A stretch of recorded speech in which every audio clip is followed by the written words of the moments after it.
Hello, hello. Good morning and good afternoon to everyone watching this video today. I'm in Sydney, Karim, Chief Operating Officer at Cascade, and I'm here with Anita. Good morning, or actually good afternoon, Canada. How are you? Yeah. Good afternoon, Karim. How are you? I'm very good. I'm very excited about this video today because I know a lot about your views and ideas, especially when it comes to customers, customer relationship, churn, and I know a lot about your perspective also about emotions and how you connect customers with their own like the people side of customers. So I really was excited to talk to you today because I wanted to talk about this and how work is not working from that perspective and hear your thoughts about it. So maybe we should kick off with this. What do you think about this statement of work is not working? I would agree. I think with so much that's happened, like we're 18 months in or so, almost 19, 20 months, depending on when this podcast goes live with the coronavirus. A lot has shifted with work, and some things are working well. There are people who are happier not to have to commute. There's certainly, challenges though with working from home. One of the things though that I think is working, not working, is around just the challenges in serving customers in an environment where things are constantly changing. Right. And changing in new ways. I think that that's probably the biggest thing that isn't working right now with respect to working. What do you see are the main things that are changing, especially with the pandemic and the remote working for the customers? Is it something about the service? Is it something about the relationship? Where is the biggest problem? Well, it really depends on who the end customers are, right? Is it B2C or is it B2B? With B2C, depending on who you serve, if let's say you're in the tourism industry or hospitality industry, as restrictions come and go, different places are requiring different things. It's much more of a challenge to serve those types of customers because you really don't know what's going to be coming down the pipeline because of the pandemic, let's say in the next month, 2 months, 3 months, and it really becomes a challenge. It's not only personally exhausting, but in terms of serving the customers, it gets exhausting too, because from region to region, location to location, you have no idea what's going to happen. So that's on that side. On the B2B side, it's perhaps, and B2B tends to be a little more stable. However, depending again on who your customers are, some of that overlap might be happening, like in the B2C world, where again, there's volatility depending on what countries are doing with respect to their pandemic regulations. And it's becoming a real challenge for companies to figure out how best to serve their customers when there's so much volatility and so much that's unknown. I mean, one of the great things about forecasting is you look at the past, you go, okay, well, based on this and this and this, we forecast that going forward, this is what it's going to look like.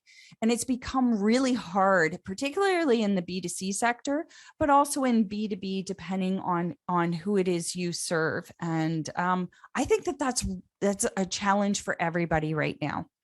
Yeah, I think I love what you said here, especially when it comes to predictability. I think predictability or volatility are happening now at macro level, and countries and the restrictions and how the government is telling us where to go and what to do. But also in terms of personal level, we are also becoming more volatile and our emotions are changing because of these restrictions and the evolution of the pandemic, et cetera, et cetera. So one day you wake up and you are excited about working from home. And one day you just missed every single colleague in the office. So emotions are changing and we have to manage this emotion, especially when it comes to our relationship with the customer, right? So do you see this as well? I do. So I work primarily with customer success, sometimes customer support teams as well. Yeah. They're customer facing. They are in this all the time. And when the pandemic first hit, these folks were just overwhelmed. It was either with such high demand that they were not only dealing with, like you mentioned, in their personal lives, everything Yeah. shifted, but then just the high emotional level that it took to continue to try to serve customers at a high level was real challenge for these folks day after day after day. So that's if demand was high, but then they were also dealing with customers leaving, wanting to cancel accounts. And that was a real difficulty as well. In working with customer success and customer support, it's been challenging for them all around. And customers too, you still, even if this is the 40th person you've spoken to today who wants to cancel their account, a lot of these people, I have to give them credit. We talk about healthcare workers and the great role they played. And I don't want to put this on the same level necessarily because I don't think they are, but these customer support, customer success workers as well were really challenged to try to provide the best level of customer support, customer experience that they could, given how drained they were. And a lot was happening too with respect to their teams, right? So management was often cutting budgets, freezing things. It was from day to day, they didn't know what's going on. And things have settled, but there's still real uncertainty as this Delta variant is now gaining ground. Does it mean we're going to go back to that? Does it, there's a lot people are worried about, and it takes a toll over time. All right. Obviously a lot of things that we can unpack here. One of them is, again, I think the emotions and how people decide based on emotion. And I think you mentioned B2C and B2B. When you are a B2C customer, you go and emotionally buy stuff. When you are actually a B2B customer, you also go and buy things based on emotion and sometimes cancel based on emotion. But what are the main things that actually emotions come into when it comes to a decision that we make from a B2B perspective, maybe, and how these customers are churning or interacting with the customer support or customer success teams, and where's the emotion involved the most, if that makes sense? Right. Yeah, absolutely. So emotion is involved all the way across the customer journey. And I look at it as like the customer journey is a lot like a romantic relationship. So are we going this way? Okay, let's talk about it. I like it. Okay, let's go this way. So in the sort of what you would call lead generation phase, okay, there's a lot of excitement. There's, it's very tactical. You're trying all sorts of different things to get people to just sign up, which is like when they become a customer, you're now married. Yeah. Right? And then, but what comes hot on the heels of that is with the marriage, there is expectation and there's hope. They have some problem that they want fixed, or there's some status they're trying to attain. They found your solution. They're like, okay, fingers crossed this works. So expectations are high. They feel often very happy. Okay, we found this. Let's try this out. It's going to make life better in whatever way they define that. If the honeymoon phase can be really quick or it can be very short. And the honeymoon phase is where it's like, okay, well, let's see if these expectations that I had are actually matching with reality. And when they don't match with reality, so you expected something to happen, you signed up, you spent your money, this is B2B and B2C. If those expectations are not met quickly, churned. Person gets upset, they're frustrated, they're not happy, they leave. And this can be for companies as well, where expectations and reality are a little closer, but maybe they're not totally matched up. That's when you get into what we call the marriage phase. So in the marriage phase, the tactical stuff you used in the sort of lead gen or dating phase, you can't use here. No. Right. So showing up, once in a while and saying, oh, we love you as a customer, you're amazing, to try to get them to stay is just not going to work. They want to feel valued throughout the entire relationship. So again, if expectations and reality are close, you can have three situations happen. One is that the customers are like, okay, you know what? They're making an effort. I like this. Maybe it wasn't quite what I expected, but hey, this doesn't seem too bad. And if there's an effort put in by the company or customer success team, you can maybe move them up to being actually a happy customer. All right. So their emotional journey has been brought up. Then you will have a chunk of customers that are just satisfied. They're not in love with the product, but they're not in love with the product. So they're kind of that, meh, doing okay. I could take it or leave it, but it seems to be working for me. So I'm just going to stay here. And again, the effort that the company puts in, if they put in a little more effort, they could probably bring some of those folks up to the happy level, but they've got a good chunk of them that are just, satisfied. And then you have those that, if there's very little effort put in to try to build the relationship with the customer, then of course they're like, you know what? I stuck around for a few months. I tried this out. I thought maybe it was going to be okay. And yeah, this isn't working for me. Or in the case of annual plans where companies or customers can say, you know what? Same thing. We thought this was working for us. We're coming up for renewal. We're just out of here. We're already testing other solutions. They're taking test drives before they actually churn so that it's once the renewal comes up, they can just move right on out. So the emotional journey is all the way through. And of course, we know once customers churn, it's difficult to get them back. Unless the competition they've gone to has given them even a bigger gap between their expectations and reality, the likelihood of them coming back is really small. So where companies tend to put a lot of their focus is in the exciting part, the lead generation. It's tactical. Let's try this. Let's try this. Let's try this.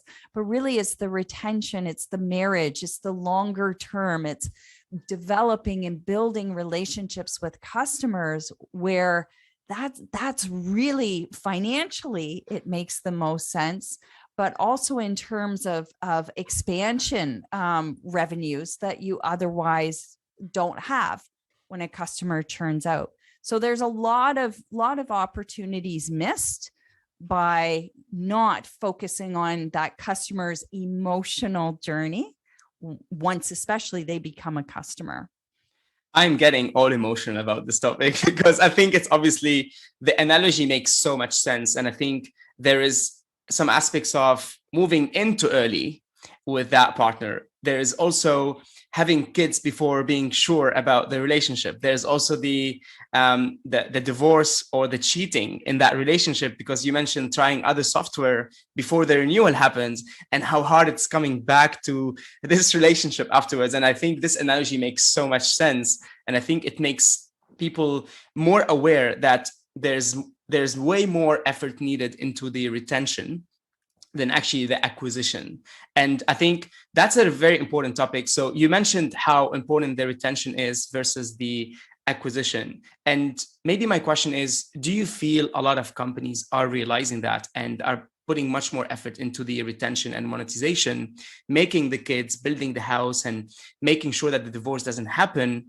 Or are we still focused on the acquisition as our main thing? And we want to date as many people as we want and as we can, and be shining and showing how beautiful we are. But then when we move in, we're disappointed.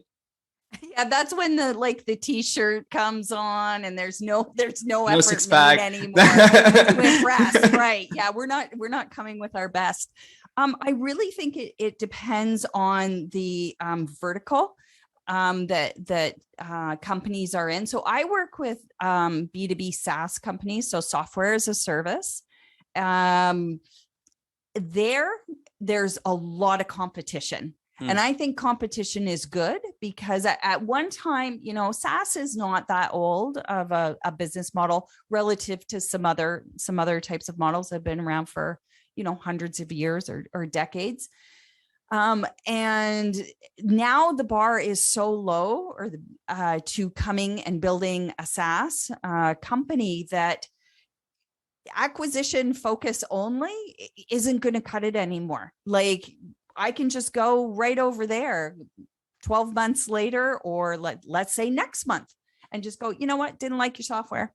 Well, you got 50 other competitors right here who are all doing pretty much the same thing. So I'm going to go look at them instead.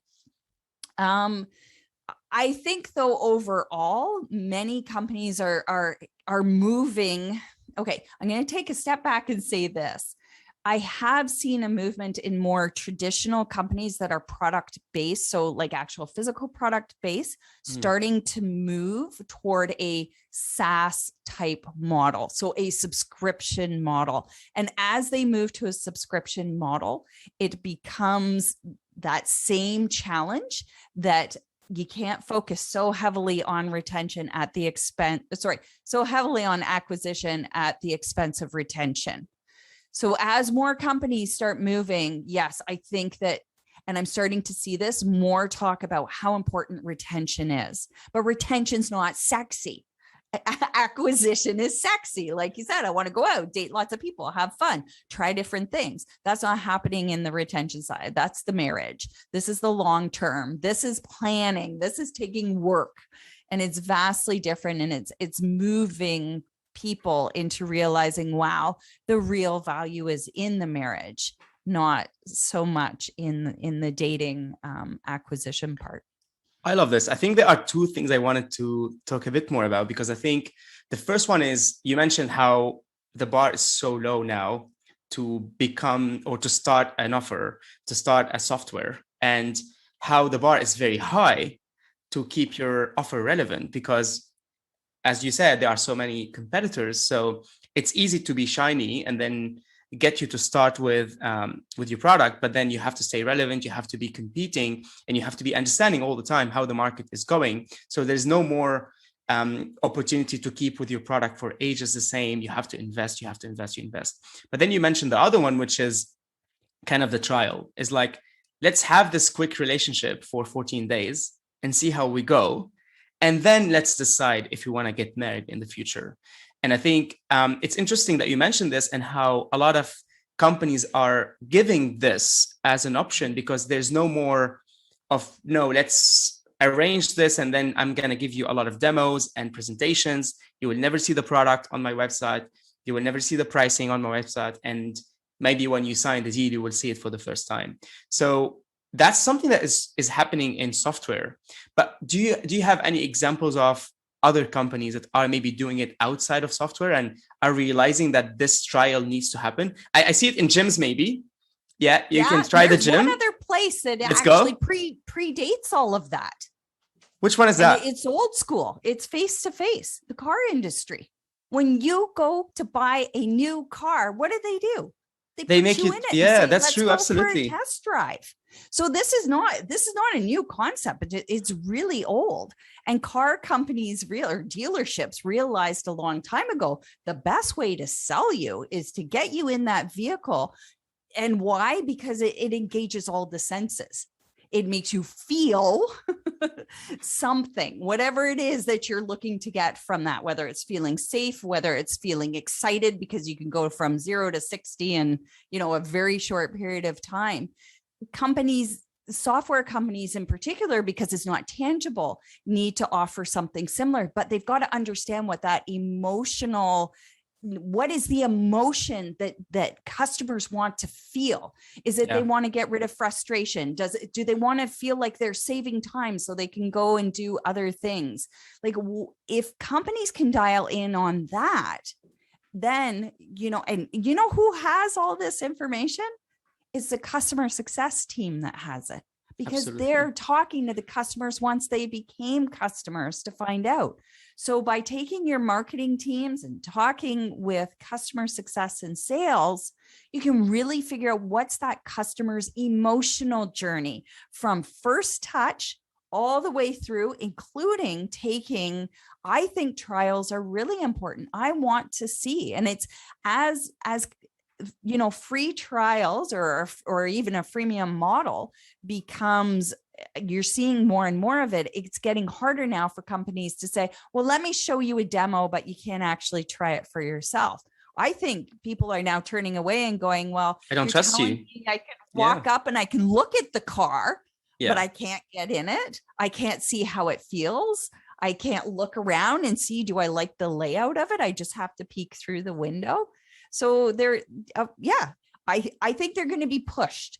So the old school demos and stuff, which was great at the beginning, I don't think that customers or potential customers don't want that anymore. They want to actually try it out for themselves and see, does this work for me? Does this fit?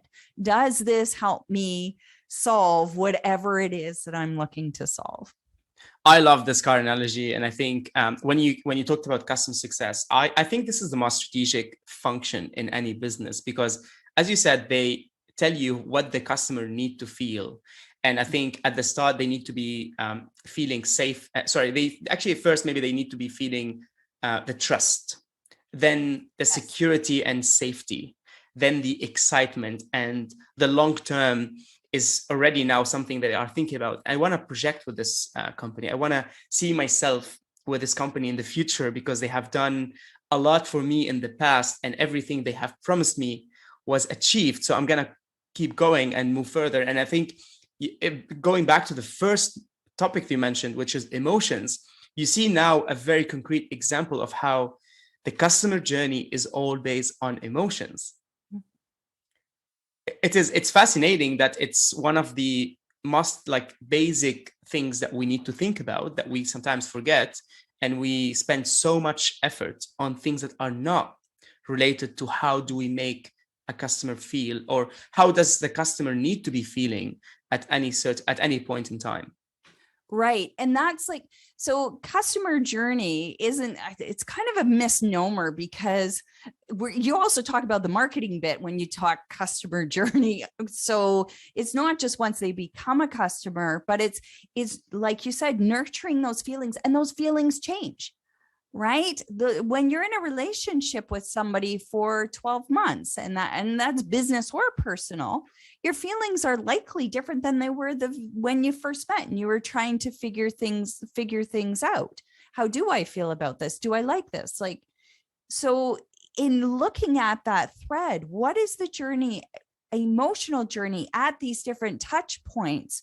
That can make a massive difference. And if you can tie that back to the marketing and sales process, boom, right? Now you're attracting people who fit that profile emotionally, not just demographically or firmographically, that particular thing. Because as we know with churn, just like a marriage, it's not often one thing that happens that makes people go, oh, I'm out of here. It is a whole bunch of little things that are negative, don't like this, don't like that, blah, blah, blah, blah, blah. And then there's a tipping point, whatever that tipping point may be. So again, emotions are driving all of this until a rational decision is made. I'm done. I'm out of here. I'm going to leave. Again, personal and in business. I can tell you that I don't want to leave this conversation because it's so exciting and engaging. And I'm sure that our audience is getting so much value from it. We talked about emotion, the customer journey. We spoke about cars, we spoke about marriage. But I think if we want to just summarize this podcast in maybe 30 seconds or 1 minute, what do you think are the most important things that come to your mind when we are having this pandemic today, when we are evolving our relationship with our customers, when we are evolving ourselves as well? What are the main things that we need to talk about as a summary of this conversation today? I think the biggest thing comes down to expectations and reality, because expectations are emotional. So whether it's our own expectations on how we can perform in serving our customers, or whether it's the customer's expectations of what it's going to be like to be a customer, the more those can be managed, then I think there's more likelihood that as someone who serves customers, that I will feel better at the job I'm doing. Therefore, I'm much more invested to keep trying. And from the customer side, if they see that companies are trying, even though for all of us, everything's all up in the air, the one thing that it really offers them is this feeling of being valued.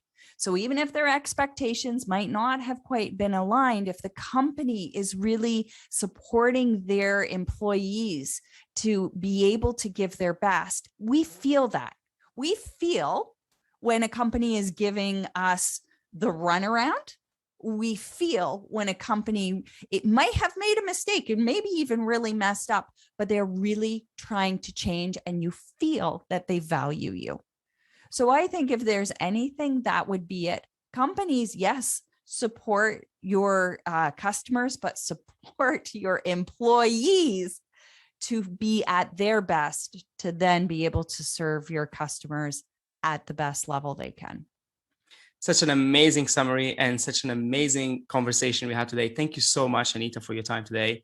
I really enjoyed it, and I'm sure a lot of our audience will be watching this in a loop, because there's so much to learn from it, and a lot of value to appreciate, and also bring back to their daily work, and learn from it as well.